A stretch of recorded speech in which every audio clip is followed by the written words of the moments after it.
Désolé pour les travaux, mais fallait que je fasse cette vidéo. 5 ans. Ça fait 5 ans que je ne suis pas revenu sur YouTube. 5 ans où il y a eu des choses de ouf qui sont passées dans ma vie.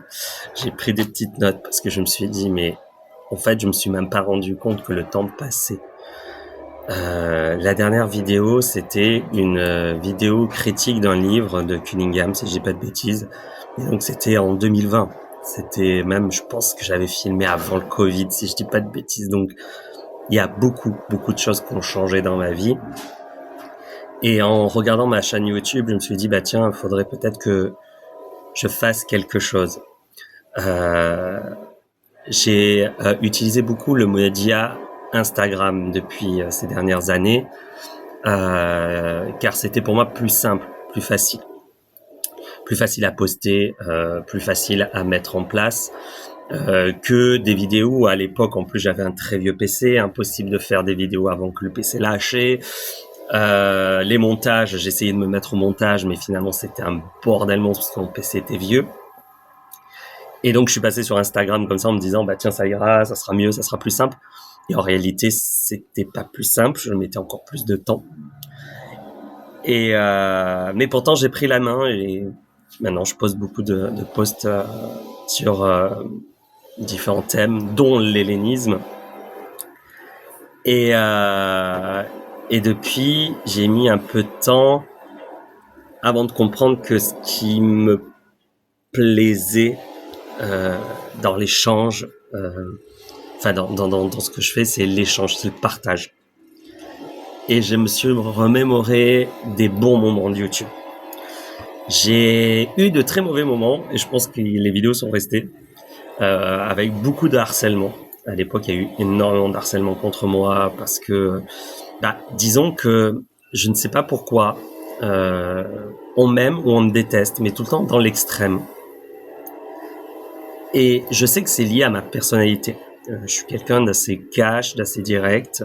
Je lève beaucoup les yeux au ciel comme ça.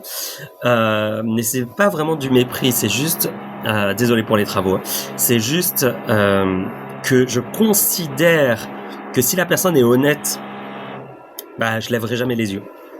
Et je l'écoute, et même si je suis pas d'accord avec elle, elle est honnête. Et ça, c'est le plus important. Sauf que dans ce milieu, et ça vous devez le savoir, il y a beaucoup de mythos. Et le problème, c'est que moi, je ne lèche pas le cul des gens, et quand on me lèche le cul, j'ai tendance à me méfier. Ce qui fait qu'on me déteste. Bref, j'ai mis mes petites notes, mes petites notes comme ça pour répondre à quelques questions finalement de pourquoi je reviens sur YouTube, pourquoi j'ai arrêté, etc., etc. Alors, j'ai arrêté en fait tout simplement pour des raisons, comme je disais, de technologie. Mon ordinateur se faisant vieillissant, c'était un peu plus compliqué, je galérais de ouf. J'étais en mode, bon, c'est bon, maintenant il faudrait peut-être passer à un système plus simple. Donc Instagram était beaucoup plus simple. Au départ, c'était des vidéos live, et ensuite ça a été des posts, parce que j'utilisais mon téléphone, tout simplement. Et donc finalement, je me suis éloigné de YouTube, mais j'ai jamais voulu arrêter ma chaîne parce que je trouvais que YouTube est un média merveilleux, même si on a été envahi rapidement par des professionnels, voilà, quand le décor est très parfait, les montages très parfaits, on sait qu'il y a du professionnalisme derrière. Et donc j'ai dit, je vais laisser ma chaîne et je vais laisser les professionnels faire leur boulot. Sauf que avec le temps, ce qui s'est passé, c'est que j'ai fait le tour de Instagram, je pense, et je me suis posé la question de qu'est-ce qui me manque, qu'est-ce que dans mon média Instagram, qu'est-ce qui me manque, surtout à l'heure de l'AI, à l'heure de tout le contexte de doute. Qu'est-ce qui manque pour moi déjà échanger comme avant, et aussi les gens de se dire tiens, c'est intéressant ce qu'il dit, et clairement sans mentir, avoir une confiance, que vous ayez confiance en moi. Je me suis dit le meilleur moyen, c'est ce que je fais d'habitude. D'habitude, c'est autour d'un verre avec mon mug anti-mousse mon café. C'est tout simplement discuter, papoter. Euh, donc j'ai pensé à des lives. Le problème des lives, c'est qu'il faut que les gens soient présents et que souvent la communauté est pas vraiment présente puisqu'elle a pas le temps, etc., etc. Donc j'ai dit retour aux vidéos YouTube, tout simplement. Des vidéos facecam comme ça fait très longtemps que j'en ai pas fait, et débattre sur des sujets, parler sur des choses, présenter des dernières lectures, faire en fait mes posts Instagram mais un peu plus en vidéo. Et donc voilà. Et donc cette petite vidéo qui va être un peu longue, je pense, est un petit peu pour poser les bases de qui je suis Antinous, qui j'étais Antinous avant, qui je suis Antinous maintenant en 2025. Et donc qu'est-ce qui m'a manqué le plus dans le YouTube, parce que je suis mes questions, c'est clairement ce qui m'a manqué le plus de ouf, c'est ça, c'est tout simplement papoter. Ça me fait remémorer mes souvenirs en Louisiane, dans la cuisine de mon fiancé, en train de parler de oudou, ou à cette même place, légèrement décalée. J'avais plutôt l'autre mur en face de mon dos, avec mon père qui était malade, qui est mort d'un cancer il y a quelques années, qui était dans la pièce d'à côté et qui m'écoutait faire mes vidéos et qui me disait t'étais un peu trop remonté, faudrait faire attention, au contraire, voilà, c'est des bons souvenirs, voilà. Donc je me suis dit tiens, je vais essayer de revenir sur YouTube avec autant de sincérité qu'avant, sans les montages, sans les choses. Et maintenant avec YouTube, on peut mettre les vidéos en accéléré, donc vous pourriez mettre toutes mes vidéos en accéléré, ça sera plus simple. Et donc voilà. Et donc c'est ce manque-là en fait, c'est ces souvenirs. Alors est-ce que c'est de la nostalgie ou est-ce que c'est des enfin, est-ce que c'est de la nostalgie dans le sens où c'était pourri et j'ai un bon souvenir, ou est-ce que c'est quelque chose de réellement bien dans le sentiment et l'émotion? Je ne sais pas, donc je lance et on verra bien. Alors, l'Antinous d'avant, c'était un Antinous qui était un peu émotionnel, comme on va dire. J'ai ce gros défaut, c'est que je n'aime pas les faux culs, que je n'aime pas les mythos, que j'aime pas les gens qui profitent des gens. En fait, c'est ce point-là. Vous pouvez mitonner votre vie, il n'y a pas de problème, mais quand vous mitonnez, que vous grattez de l'argent, du pouvoir ou autre, là, je pète un câble, je deviens fou. C'est viscéral, en fait. C'est vraiment... je ne supporte pas les gens qui prennent les gens de haut. Je ne supporte pas les gens qui assoient un pouvoir. Et je ne supporte pas les gens qui mentent. Et ça, c'est un truc qui est difficile pour moi. Le problème, c'est que c'est très viscéral, donc j'explose et je dis les 4 vérités à la personne. Je préviens les gens et en fait c'est ça. Beaucoup de gens me détestent pour ces raisons-là, c'est que parce que j'ai je sais pas si on pourrait parler d'éthique, mais en tout cas, pour moi, j'ai une éthique qui est très très sévère et je suis même très sévère avec moi-même. Beaucoup de gens, d'amis savent très bien, je leur dis 1 million de fois, dites-moi exactement quand j'atteins une limite. Dites-moi, faut me le dire, faut pas me le mentir. Et je me remets énormément en question, même si je suis très têtu, je me remets énormément en question. Donc ça, c'était Antinous d'avant qui était très dans l'émotion directe, vidéo réaction, etc., etc. Avec le temps, j'ai appris, et je pense que c'est la vieillesse qui m'a aidé, j'ai appris à me poser et à remettre en question mes réactions. Et surtout, le point qui est focal pour moi, qui est un point de remise en question qui a beaucoup travaillé, c'est pourquoi je réagis comme ça, pourquoi je suis en colère, Et en fait, la raison est simple, c'est que je n'aime pas l'injustice en général, mais le monde est fait d'injustice, donc il faut que j'apprenne à maîtriser. Donc le meilleur moyen, le meilleur des outils, c'est ne pas réagir et être soi-même en fait. Faire ce que l'on fait de mieux, être soi-même, et les gens feront le tri. Et ça, c'est vraiment devenu finalement ma nouvelle philosophie depuis quelques années. À défaut, les gens disent on aimait bien le Benjamin un peu sanguin. Oui, mais on évolue, on apprend. Et mon environnement social aussi a évolué par rapport à ça.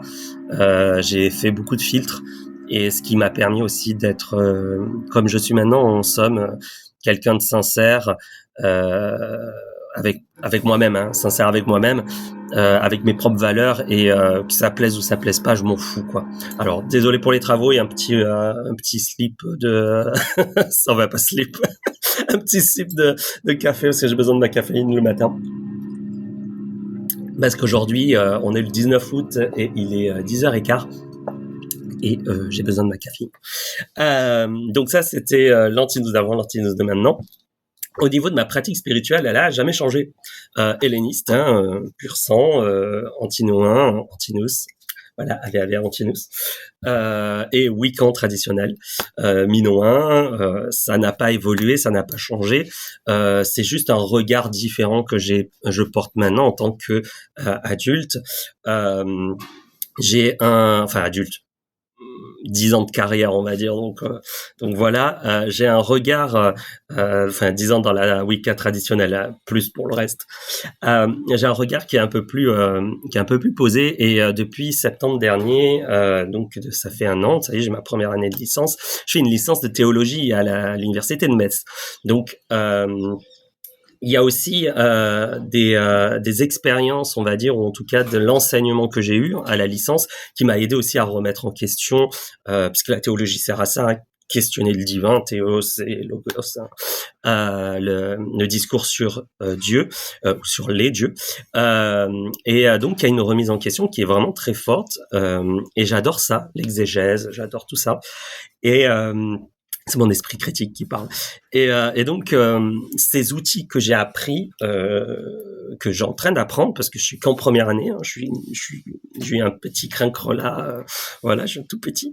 Cette expérience, cette connaissance que je commence à acquérir, que je commence à recevoir, cet esprit critique, cette remise en question, je l'utilise dans mes croyances, je l'utilise dans ma pratique. Ce qui fait que ça rend ma pratique, mes croyances et ma foi encore plus grandes et plus élevées. Je me dis que au départ, quand on commence, on est comme des enfants. On trouve ça merveilleux. Ensuite, on devient adolescent. On a 2 choix qui arrivent. Soit on rejette et on ne pratique plus, on va sur autre chose. Soit on reste figé dans nos croyances et on dit oui, c'est vrai, et on refuse le partage et l'échange. Et ensuite, on devient adulte et on comprend que, en fait, il y a peut-être des ombres, de l'ombre dans nos croyances. Il y a quelque chose qui est flou. Il y a des choses qui est complètement pas très claires. Et comme tout est flou et pas très clair, on accepte ce côté un peu flou. Et soit on va se poser des questions et essayer d'améliorer finalement ce flou et comprendre ce flou. Soit on le fait pas et à partir de là, advienne que pourra. Et je pense j'ai atteint cette phase très rapidement de la remise en question quand j'ai pratiqué la Wicca. Enfin, je pratique toujours la Wicca. Quand je pratique la Wicca ou autre.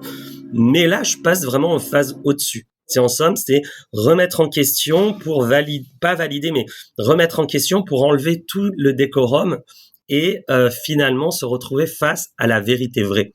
Et face à cette vérité vraie, c'est étrange. J'ai toujours la foi, je crois toujours. C'est même pas de l'espoir, hein, c'est je crois toujours. Et cette approche m'a permis clairement de affirmer ma foi et d'affirmer qui je suis en fait. Je suis une sorcière païenne. Voilà, je suis polythéiste, je suis même animiste, spirit. Je suis vraiment dans cette optique et cette pensée, et cela fait partie de ma foi, ma conscience, ma raison. Donc ça, c'est vraiment une démarche qui a pris du temps, mais même, elle était déjà présente, mais là, elle est vraiment ancrée à 100%, ce qui est assez étrange, puisque quand je vois des gens soit avoir des foi aveugles, soit avoir des raisonnements très limitants plutôt, je suis en mode, voilà, j'ai parcouru ça, et j'espère que les gens parcourront le chemin que j'ai parcouru. Et clairement, je vous recommande de faire de la théologie, même si c'est pas les religions que vous aimez. Au moins le mécanisme de remise en question, l'exégèse, etc., permet vraiment de se poser les bonnes questions. Mes pratiques actuelles, en fait, ça n'a pas vraiment évolué, donc comme j'expliquais. J'ai un coven Wicca qui est toujours très actif. on est assez nombreux maintenant. Elle est toujours à La Ciotat. New York Wicca Tradition. Donc, si ça vous intéresse, wicca.fr, Wicca avec un seul C. J'ai aussi, je continue à pratiquer la Minoenne, même si en moindre mesure. Ma descendance est très présente. Je veux dire, il y a un de mes descendants qui a son coven à Tours, qui est très actif. Donc, elle est toujours présente. Hein. Mais c'est vrai que ma vie fait que je dois sélectionner pour le moment certaines choses. Ensuite, l'hellénisme, toujours été dans l'hellénisme, Ave Antinous. Enfin, Ave, c'est le romanisant, mais Caire Antinous. Je suis toujours dans l'hellénisme, donc automatiquement, je pratique tous les jours mon hellénisme, tous les jours mes prières matinales, prières du soir, etc., etc. Les nouménias, voilà. Donc ça n'a pas bougé, ça ne bougera pas, puisque c'est vraiment ancré dans ma philosophie et ma croyance. Donc voilà. Donc ça, c'était un petit peu mon évolution. C'est un petit peu, 15 minutes pour blablater de qui j'étais, de qui je suis et où je vais. Où je vais, en fait, je ne sais pas. Mais en tout cas, je vais dans cette croyance et cette pratique sincère de la spiritualité païenne. Ancré dans la réalité aussi. Si on écoute les youtubeurs ou les tiktokers, parce que c'est TikTok maintenant qui a pris le dessus, tous les jours, tout le moindre truc, machin. Non, la réalité, c'est qu'on a un travail, c'est qu'on a des amis, c'est qu'on a de la famille qui ne sont pas dans la même religion que nous, et on doit accorder des choses. Donc moi, je me suis mis une planning obligatoire, prière le matin, prière le soir, et après le reste, advienne que pourra. Coven tous les mois. Mon coven, on se réunit tous les mois. Prochaine fois qu'on se voit, c'est le 30 août. Donc, il y a des régularités qui fait que je suis ancré dans ma spiritualité, mais aussi à côté, par exemple, une amie va se marier là en octobre, donc dans une église catholique. Elle est catholique. Je vais être dans l'église catholique. Je vais faire mes prières de catholique par respect. Parce que je suis un polythéiste, un vrai polythéiste. Donc, pour moi, tous les dieux existent. Pour moi, tous les dieux sont des émanations de différentes forces, quelles qu'elles soient. Et donc, le dieu des catholiques reste un des nombreux dieux. Et par respect pour mon ami, par respect pour mes ancêtres, parce que mes ancêtres étaient quand même catholiques. Voilà. Donc ça raccroche aussi au houdou. Ça me fait aussi de pouvoir me jongler sur le houdou. Je pratique toujours le houdou. Disons que le houdou étant une pratique magique, donc je pratique que quand j'en ai besoin. J'ai besoin de ça, je jette en sort. Et c'est vrai que avec une philosophie un peu de positivité comme je pratique moins qu'avant où j'étais vraiment en mode ritualisé tout le temps. Mais je pratique toujours. Le moindre blocage qui n'avance pas humainement, voilà. Et je suis la philosophie houdou. Je demande aux dieux, si les dieux répondent pas, je demande aux esprits de la nature, et s'ils répondent pas, je demande aux morts. Donc j'ai un genre de filet de sécurité à ce niveau-là. Donc voilà, donc ça c'est vraiment l'approche, on va dire, de ma vie actuelle. Et donc parallèlement, bien sûr, à l'époque je faisais beaucoup de rencontres sorcières. Là j'en fais beaucoup moins parce que j'ai l'impression, alors peut-être je me trompe, et si franchement commentez, dites-moi si j'ai vrai ou pas, mais j'ai l'impression que la sorcellerie elle est plus à la mode. Les gens sont moins sorcières. Alors, je parle pas des modes, oui, je deviens chrétien, extrémiste, je les vois tous, des anciens élèves voodoo, des anciens soi-disant, je suis une sorcière de sang, de machin mon cul, et oula, l'ancien Benjamin revient. Finalement, Ave Maria, je rejette la sorcellerie, voilà. Il y en a certains, la déesse, mère, terre est la meilleure et tout, et puis 6 mois plus tard, Jésus m'a sauvé. Enfin bref. C'est les gens qui tournent selon le besoin de fric, c'est souvent ça. Mais j'ai l'impression qu'en dehors de ça, il y a moins d'intérêt pour la sorcellerie, parce que j'ai l'impression, en tout cas, j'ai cette sensation que les gens abandonnent en fait l'idée de spiritualité. Alors, est-ce que c'est peut-être le contexte mondial qui fait que, je ne sais pas, mais l'idée de spiritualité Et c'est même pas, ils vont pas dans de l'athéisme, hein, parce qu'au contraire, s'ils allaient dans l'athéisme, ça aurait du sens. Mais non, c'est des gens qui restent dans un flou spirituel et oh, j'ai pas besoin de spiritualité, mais en même temps, ils s'accrochent à des trucs New Age un peu. Enfin bref, c'est un peu bizarre. Mais, commentez, dites-moi si j'ai tort. Et donc, je vais décrire un petit peu ma chaîne à l'époque. À l'époque, c'était ça, du blabla, des présentations de livres. Bonjour, je vous présente mon livre. Bonjour, l'agenda de machin. Voilà. Et qu'est-ce qu'elle va devenir, cette chaîne? Elle va devenir ça. Ça sera pas régulier, je pense, mais je vais essayer de présenter des choses, ou un peu comme un blog. Je vais présenter un peu mes projets, je vais un peu présenter ce que je fais, ce qui pourrait être intéressant pour la communauté, peut-être de la théologie si ça vous intéresse. Franchement, commentez, dites-moi si ça vous intéresse un peu de théologie, parce que j'ai travaillé une théologie païenne. Enfin, je suis en train de travailler. Je ne suis qu'un petit crincrelard, on l'oublie pas. Je suis en train de travailler, en fait, une théologie païenne, même si ça existe, hein. Ça s'appelle du Platon, ça s'appelle la philosophie, mais bon. J'essaye de trouver une approche sorcière de la théologie, et je touche à quelque chose, c'est intéressant, et donc voilà, je vais peut-être faire des vidéos, voilà, je suis en train de développer, ça c'est un délire personnel, une théologie hors terrestre, donc ce que j'appelle la xénothéologie, la théologie de l'autre qui n'est pas humain.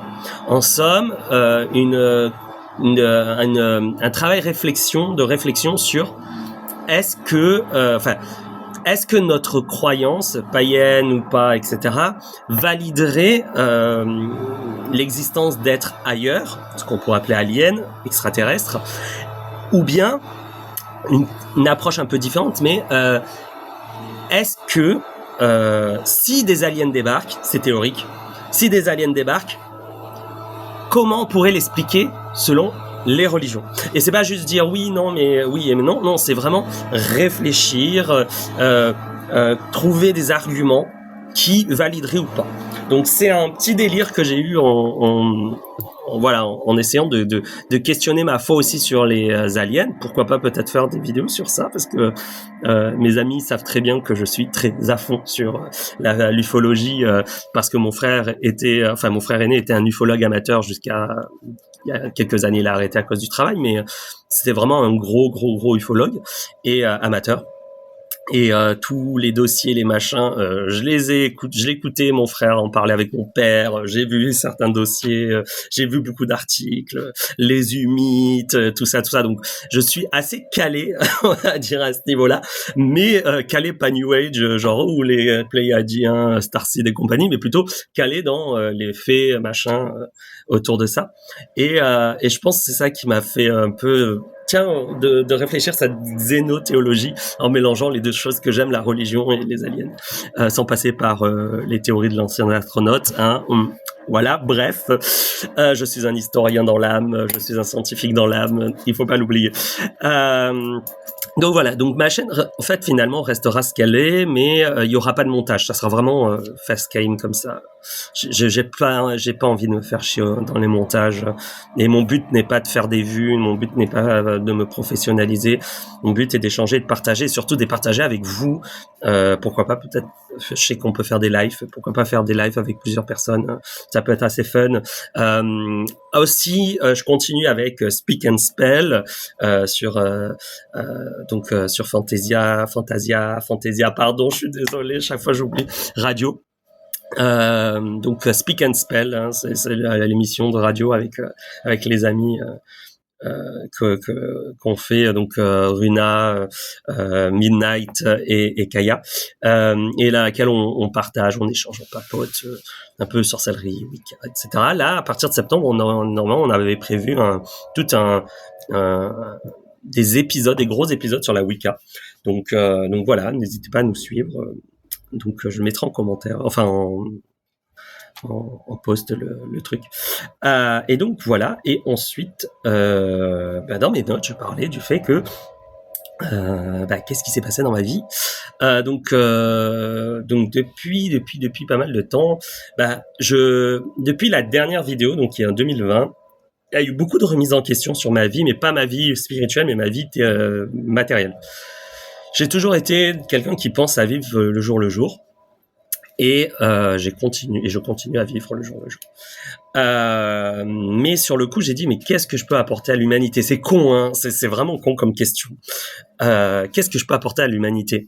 Certains amis m'ont dit, oui, mais tu apportes beaucoup de choses pour la communauté pagane. Oui, mais quand même, regarde avec les coven. Oui, mais quand même. Je dis, oui, mais pour moi, ça, c'est pas apporter quelque chose.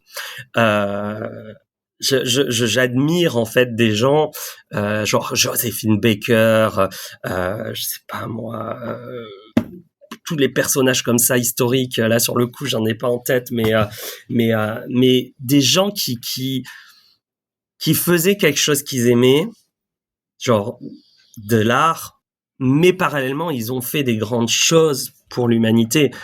Je reviens sur Joséphine Baker parce que c'est vraiment voilà, pour moi c'est une déesse. Qu'est-ce qu'elle a fait pendant la Seconde Guerre mondiale? Je pense que voilà, ça mérite littéralement une statue en or en plein milieu de Paris, à la place de la Tour Eiffel. Je veux dire, à un moment donné, c'est pour moi, ça c'est émotion, hein, c'est vraiment émotion. Mais pour moi, comment elle a été traitée après par la France, c'est une honte, quoi. Voilà, bref. Mais voilà, je veux dire, il y a des personnes comme ça qui ont fait des choses pour l'humanité, en fait, qui ont même des grandes choses ou des petites choses, hein, des découvertes ou juste agi pour quelque chose. Et c'est vrai que pendant un temps, je me suis posé la question. Alors le Covid, je pense, ça a fait beaucoup de bien et de mal comme ça. Et je me suis posé la question de qu'est-ce que j'ai fait jusqu'à présent pour l'humanité. Et j'ai dit j'ai fait que dalle. Voilà. Qu'est-ce que j'ai fait pour la société? J'ai fait que dalle. En tout cas, c'est la réflexion que j'ai eue. Et à partir de là, je me suis dit qu'est-ce que je pourrais réaliser? Et je ne sais pas pourquoi, mais faire de la théologie. Je ne sais pas si ça servira à l'humanité, mais au moins j'aurai l'impression de faire quelque chose. Et donc j'ai commencé je suis parti de rien, dans le sens où en fait j'avais pas de bac, voilà. Je l'ai passé 2 fois, je l'ai raté 2 fois, je suis naze. Et j'ai dit je vais passer un diplôme qui s'appelle DAEU, diplôme d'accès aux études universitaires. Faites-le si vous n'avez pas le bac, qui vous permet en fait d'accéder aux cours, enfin de faire des études à l'université. Et ça a été une ouverture de ouf. Ça a été galère, mais ça a été une ouverture de ouf. J'ai eu mon diplôme, vraiment limite, mais je l'ai eu. Et donc j'ai commencé mes études en licence de théologie à l'université de Metz. Donc j'habite à La Ciotat, c'est en distanciel, je monte de temps en temps à Metz pour les examens, mais c'était vraiment une volonté pour moi. Et ça a été un monde assez particulier, vraiment. Je m'attendais pas à ça. Je m'attendais plutôt à l'étude, une approche de l'étude des rites plutôt que des croyances, mais nous on était focalisés sur les croyances, donc c'est ce qui est logique à la théologie, et pas anthropologie, c'est pas la même chose. Et mais finalement j'apprécie, même s'il y a des trucs un peu durs, mais j'apprécie énormément, et surtout c'est des outils qui vont m'aider à faire quelque chose d'autre derrière. Donc je sais que c'est quelque chose qui est très important, en tout cas pour moi personnellement, dans ma vie et dans ce que je pourrais apporter plus tard. Dans le monde, quoi. Enfin, en tout cas, dans le monde, sans prétention, mais je veux dire dans mon entourage, dans les gens autour de moi, quoi. Je ne serai pas prêtre, chrétien, je ne serai pas, voilà, je rentre pas dans les ordres, mais les connaissances que j'aurai vont me permettre, finalement, peut-être, d'améliorer mon environnement personnel et spirituel. Donc voilà. Donc voilà pour faire un petit peu le point. Et sinon, toujours le Coven, comme j'ai expliqué, les différents projets. J'ai des tas de projets. Ça s'arrête pas. Des projets d'écriture, certains abandonnés, d'autres non. Ceux abandonnés dans le sens, finalement, ça sert à rien. Ceux abandonnés parce que aucune maison d'édition était intéressée. Donc j'ai dit écoute. Si les éditions sont pas intéressées, les maisons d'édition sont pas intéressées, je vais en proposer en formation. Les gens ont accès chapitre par chapitre. Ils payent tant par mois, l'accès au chapitre, et ça me permet de payer un site pour pouvoir poser les choses et parallèlement faire circuler l'information. J'ai créé un blog Hellénismos France qui me permet en fait de poster des choses sur l'hellénisme, et c'est très poussé. Je sais que beaucoup de gens m'ont dit, mais Benjamin, c'est trop poussé pour nous. Donc voilà, c'est plein de réflexions, de remise en question ou autre. Donc voilà, bref, il y a plein de petits trucs qui se font et qui continuent à se faire. Il y a toujours Instagram, Antinous44, Antinous avec 2 O, où je poste pas mal de choses, d'articles, etc. Enfin plutôt de slides articles. Donc voilà, c'est un petit peu ce qui arrive. Et donc voilà, pour faire le petit tour de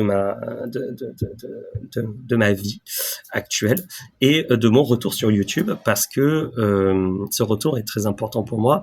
Ça reste un média plus simple, ça reste un média un peu plus honnête. Vous pouvez clairement voir que je suis honnête dans mes paroles, dans mes sentiments. Je pense que ça manque aussi à travers un écran d'avoir le visage de la personne.